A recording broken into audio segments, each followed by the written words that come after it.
ఏమిట్రా ఈ దరిద్రం? సీఎం గారి కూతురు నీకు ప్రపోజ్ చేయడం ఏంట్రా?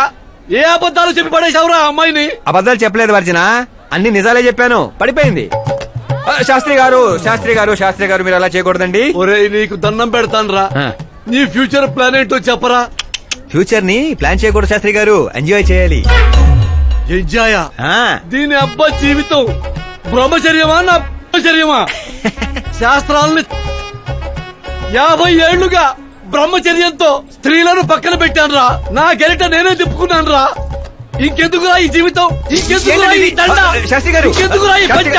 ఇంకెందుకు ఈ బట్టలు? ఈ రోజు నుంచి నా పేరు శాస్త్రిలో శా ఉండదు, ఓన్లీ స్త్రీ ఉంటది. స్త్రీ నువ్వెక్కడా? శాస్త్రి గారు, స్త్రీ నువ్వెక్కడా? ఎవడా అది? కళ్ళు తొబ్బే.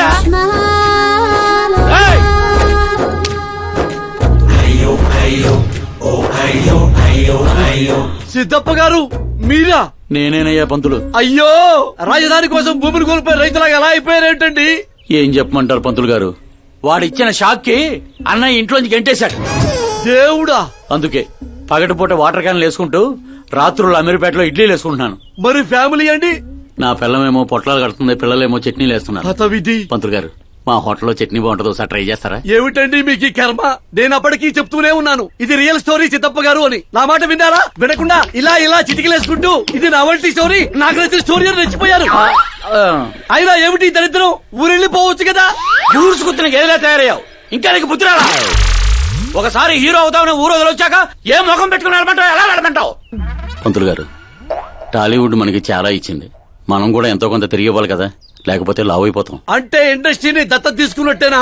దత్తత తీసుకోవడం అంటే 2 కామెడీ సీన్లు 2 రేప్ సీన్లు చేసి వెళ్ళిపోతాను అనుకున్నావేమో. వాణ్ణి, నిన్ను, అన్నయ్యని, మొత్తం అందరినీ దత్తత తీసుకున్నాను. ఎవరిని వదిలిపెట్టను. మీ అందరికీ నేను హీరోగా చేసి బాహుబలి 3 చూపించే వెళ్తాను. ఉంటానయ్యా పంతులు, క్యాన్లు వేసుకుని ఇంటికి ఇడ్లీ పిండి తీసుకెళ్ళాలి. ఓరి శ్రీమంతుడా!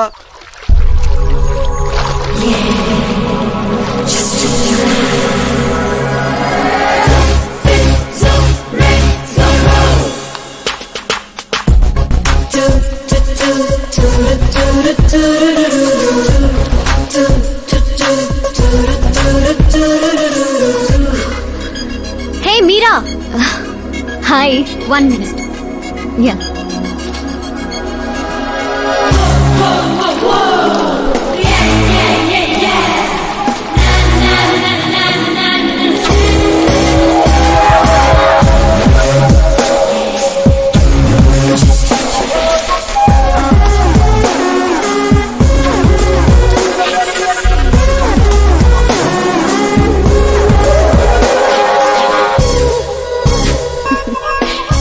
ఏంటి పూల దగ్గర కలుద్దామని పూలతో వచ్చావు? నీకు థ్యాంక్స్ చెప్తావని. థ్యాంక్సా? ఎందుకు? నీ వల్లే కదా ఆకాష్ నాకు పరిచయం అయింది. నా వల్లేంటి కొత్తగా? తను నీ ప్రేమ కోసం నీ చుట్టూ యూరప్ అంతా తిరిగితే. Crazy guy. యాక్చువల్లీ అలాంటిది ఏం లేదు. తను నీకు స్టోరీ చెప్పాడు. స్టోరీనా? అయినా ప్రేమలో పడేయడానికి స్టోరీలు చెప్తే తప్పు గాని తను బయటపడడానికి చెప్తే తప్పే ఉంది. అంటే తను చెప్పినవన్నీ అందమైన అబద్ధాలు. అలాంటి వాడిని నువ్వు ఓకే చేసావా? అలాంటి వాడు కాబట్టే ఓకే చేశాను. అవును, అతని గురించి తెలుసుకున్నాను. ఫేమస్ అవ్వడానికి రాయితో కొట్టడం, ప్రమోషన్ రాగానే మినిస్టర్ ని రోడ్డు మీద వదిలేయడం, నీతో పెళ్లి ఆపడానికి నన్ను వాడుకోవడం, సంథింగ్. అతని ప్రెసెన్స్ ఆఫ్ మైండ్ కి పడిపోయాను. శ్రద్ధ, చాలా మంది ఆడపిల్లలకి ఒక వయసు వచ్చాక ఎప్పుడో క్వశ్చన్ మైండ్ లో తిరుగుతూ ఉంటుంది. అందమైన వాణ్ణి చేసుకోవాలా, డబ్బున్న వాణ్ణి చేసుకోవాలా, చదువుకున్న వాణ్ణి చేసుకోవాలా అని. కానీ ఆకాష్ ని కలిశాక నాకు క్లారిటీ వచ్చింది. తెలివైన వాణ్ణి చేసుకోవాలని. ఎస్, నాకు క్లారిటీ వచ్చింది. మమ్మీ, ఆ కరెంట్ వాళ్ళు మళ్ళీ టచ్ చేశారా? రోజుకి 2 సార్లు చేస్తున్నారు. ఓకే చెప్దామా? కన్ఫర్మ్డ్ గా నో చెప్పే. నేను ఆకాష్ ని చేసుకోవాలని ఫిక్స్ అయిపోయాను. అతను వద్దనుకున్నాడు కదమ్మా. ఇప్పుడు నేను కావాలనుకుంటున్నాను. లేకపోతే ఏంటి, వాణ్ణి దానికి వదిలేస్తానా? డాడీ ఎప్పుడో సీఎం అవ్వాల్సిన వాడు, కానీ వాళ్ళ నాన్న మా నాన్నని తొక్కాడు. ఇప్పుడు అది నన్ను తొక్కేస్తుంది. నేను వదలను. నేను ఆకాష్ ని అస్సలు వదలను. ఆపు! ఆ దరిద్ర నాపు ఇదా వాడితో నీ లవ్ స్టోరీ? నిన్ను చేసుకోవడానికి ఎలాంటి వాళ్ళు వస్తున్నారో తెలుసా? తెలుసు డాడ్, నన్ను చేసుకోవాలనుకునే వాళ్ళందరూ ఇలా నా రేంజ్ చూసి వచ్చేవాళ్లే. చూసారా డాడ్, అక్కడ చూస్తే ఏం కనపడుతుందో? రూఫ్. నన్ను చేసుకోవాలనుకునే వాళ్ళందరూ ఆ రూఫ్ లాంటి వాళ్లే. అక్కడ లైట్లు, ఫ్యాన్లు, ఫాల్ సీలింగ్ తప్ప ఏవి ఉండవు. అదే ఆకాశ్ అయితే ఆకాశం లాంటివాడు. అక్కడ మబ్బులుంటాయి, మెరుపులుంటాయి, మాయ మరుపులుంటాయి. లైఫ్ థ్రిల్లింగ్ గా ఉంటుంది. వాడు ప్లాట్ఫామ్ కాడమ్మా. మంచి ప్లాట్ఫామ్ మీరు క్రియేట్ చేయండి, జస్ట్ ఫర్ అ చేంజ్. వాడికి నీ చెయ్యి పట్టుకునే స్థాయి లేదమ్మా. ఎలా నచ్చాడు? ఒక మనిషికి ఇంకో మనిషికి తేడా కలర్లోనూ, కండలోనూ, పర్సనాలిటీలోనూ, బ్యాక్గ్రౌండ్ లోనూ ఉండదు. ఇక్కడుంటుంది. ఆకాశ్ లో ఆ తేడానే నాకు నచ్చింది.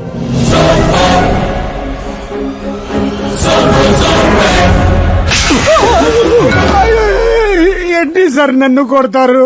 కొట్టాలా చంపాలా? ఎవడైనా రాయితో కొడితే జైల్లో పెట్టించాలి గాని పనిలో పెట్టుకుంటారా? నేనన్న పనిలోనే పెట్టుకున్నాను సార్, ఆయన అయితే ఏకంగా ఇంట్లోనే పెట్టుకున్నాడు కదా. ఏమప్పా గ్రాచారం గంటా మారుతుంటే ఎవరేం చేస్తారప్పా? అయినా పిల్లోడు గాలి సోకితేనే ఆడపిల్లలు గాడి తప్పుతుండ్లా? నన్ను నడి రోడ్లోనే వదిలేశాడు, ఇన్ని ఏకంగా గాలికే వదిలేశాడు. ఆఫ్టర్ ఆల్ ఒక కామన్ మ్యాన్ పిల్లకయ్యాడు. వాని కోసం ఓ సీఎం, ఓ ఓము, ఓ వ్యవసాయము కూర్చొని పంచాయతీ ఏందబ్బా? మీరు తలుచుకుంటారంటే రాత్రికి రాత్రాన్ని మూసి నదిలో ముయ్యబండ్లా? ఏంటప్ప మూసేది? వాడిప్పుడు కామన్ మ్యాన్ కాదు, సెలబ్రిటీ. స్టేట్ లో వాడి గురించి తెలియని వాడు లేడు. వాడి మీద ఈగ వాలిన SMS కాంటెస్ట్లు పెడతారు ఛానల్ వాళ్ళు. సీఎం చంపాడా, హోం చంపాడా అని.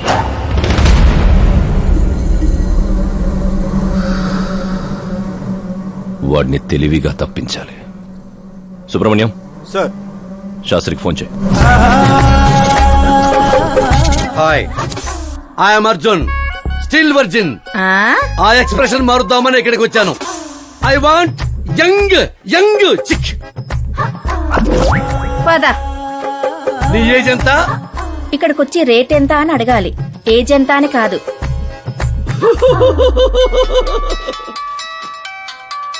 One minute.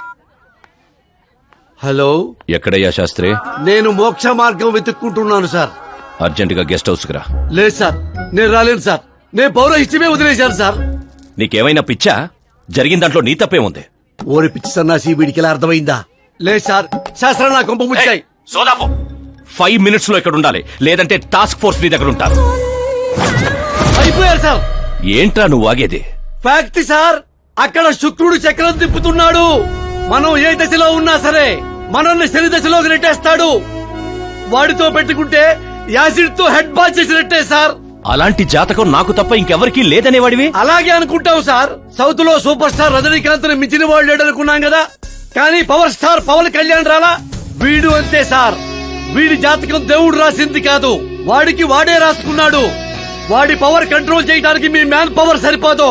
మనం ఇంత పీక్ పొజిషన్ లో ఉండి కూడా వాడిని ఏమి పీక్లేమా సార్? వాడేమన్నా పీకాలంటే సారీ సార్, ధర్మ యుద్ధం ప్లాన్ చేయాలి, అధర్మంగా గెలవాలి. సుబ్రహ్మణ్యం సార్, వాడి బర్త్ నుంచి ఇప్పటి వరకు టోటల్ బయోడేటా 24 hours లో నా ముందుండాలి. సార్, ఇది అతని విలేజ్, ఇది ఇల్లు, ఇది ఫ్యామిలీ. కంప్యూటర్ సైన్స్ లో మాస్టర్స్ చేశాడు. టీవీలో క్రికెట్ మ్యాచ్ ఉందని క్యాంపస్ ఇంటర్వ్యూనే వదిలేసుకున్న తెంగరోడు. పేపర్లో పేరు రావడం కోసం మినిస్టర్ గారినే కొట్టాడు. అదిగోండి సార్, అక్కడే అక్కడే నన్ను రాయితో కొట్టాడు. అక్కడి నుంచి అతను అసలు జర్నీ స్టార్ట్ అయింది. ఆ తర్వాతే అతను ఫేమస్ అవడం మొదలైంది. వాడి ఫ్యామిలీ మెంబర్స్ ఏం చేస్తుంటారు? ఇతను పెద్దన్నయ్య ప్రకాష్ నారాయణ, ఇతను రెండో అన్నయ్య వికాస్ నారాయణ. ఒకరు రాజమండ్రి రెవెన్యూ ఆఫీస్ లోను, మరొకరు లెక్చరర్ గాను పనిచేస్తున్నారు.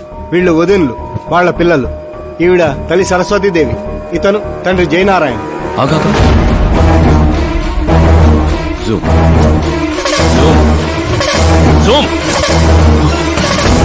వీడు జయనారాయణ కొడుక?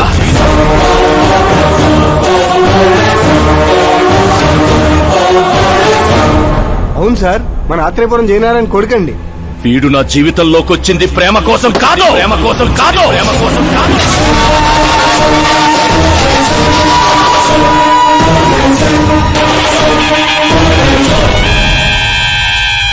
వాడు ప్రేమికుడు కాదు, సైనికుడు. సైనికుడు. వాడు మిమ్మల్ని తొక్కుకుంటూ నా దగ్గరకు వచ్చిందే నన్ను తొక్కడా. వాడి వేట నేను గురి నేను, గోల్ నేను. ఒక కామన్ మ్యాన్ గా చెయ్యలేనిది ఓ సెలబ్రిటీ అయి చేద్దామని వచ్చాడు. చూపిస్తా. ప్లాన్ వాడు వేశాడు, దాన్ని నేను పూర్తి చేసి చూపిస్తా. సుబ్రహ్మణ్యం, సార్ రేపు వాడిని పెళ్లి గురించి మాట్లాడాలని మన గెస్ట్ హౌస్ కి పిలువు.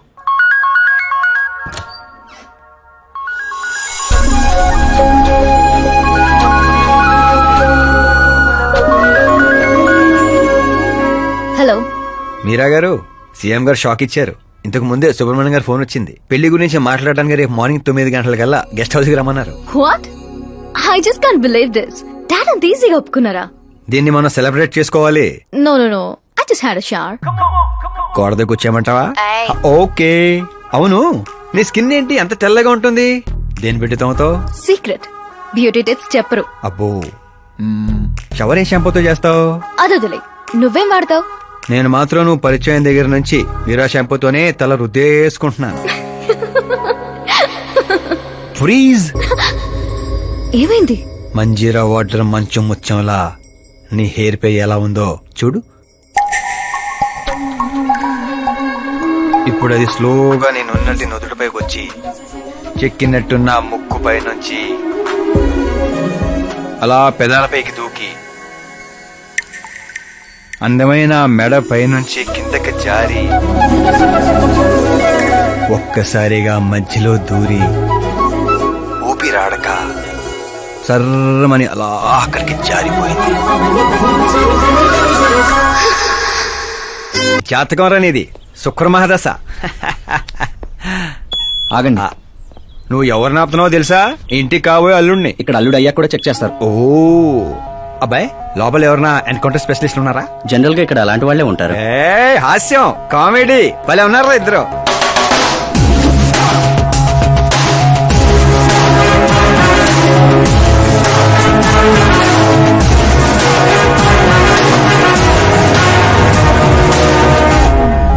Good morning sir.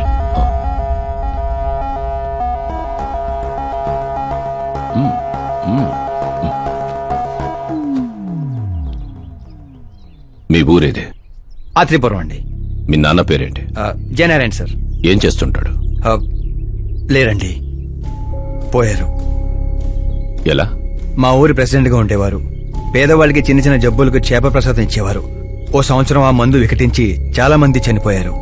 దాంతో జనాలకు కోపం వచ్చి ఆయన ప్రాణాలు తీసేశారు. జనాలే మీ నాన్నని చంపేశారా?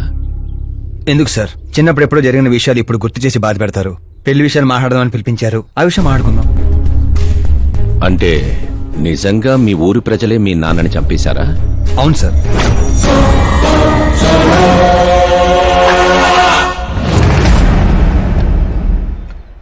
ఓకే ఓకే, అలా పోయాడనమాట. సారీ, యాక్చువల్ గా నేను నిన్ను పిలిపించిన పర్పసే వేరు.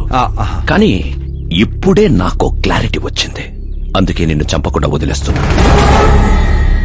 నా కూతురు పెళ్ళయ్యేదాకా ఇండియా వదిలి వెళ్ళిపో. ఏంటి సార్, వార్నింగా?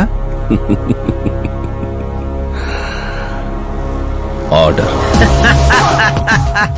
ఆర్డర్ అయితే రాష్ట్రం కాదు కదా, ఈ రాజధాని కూడా వదిలి వెళ్ళను. మీరు కరెక్ట్ గానే విన్నారు, నేను ఫిక్స్ అయిపోయాను. నువ్వు ఎవరితో ఏం మాట్లాడుతున్నావో తెలుసా? ఒక్క సిగ్నల్ ఇచ్చానంటే బాడీలో 100 బుల్లెట్లు దిగుతాయి. ఇవ్వండి సార్. రేయ్, 5 ఏళ్లు పవర్ లో ఉండే సీఎం ఇక్కడ. 100 ఏళ్లు పవర్ లో ఉండే సీఎం ఇక్కడ. Common man, vote power. నేను తలుచుకుంటే గంటలో గాల్లో కలిసిపోతావు. గంట కాదు, 24 గంటలు టైం ఇస్తున్నా. నీకు తెలిసిన అన్ని రకాలుగా ట్రై చేసుకో. ఏంట్రా నీ ధైర్యం? ఫేమస్ అయిపోయాను, సెలబ్రిటీ అయిపోయాను, నిన్నేం చేసినా ప్రెస్ మీడియా అడ్డుకుంటాయనుకుంటున్నావా? నేను సపోర్ట్ తో పైకి వచ్చిన వాడిని కాదు, సోలోగా పైకి వచ్చిన వాడిని.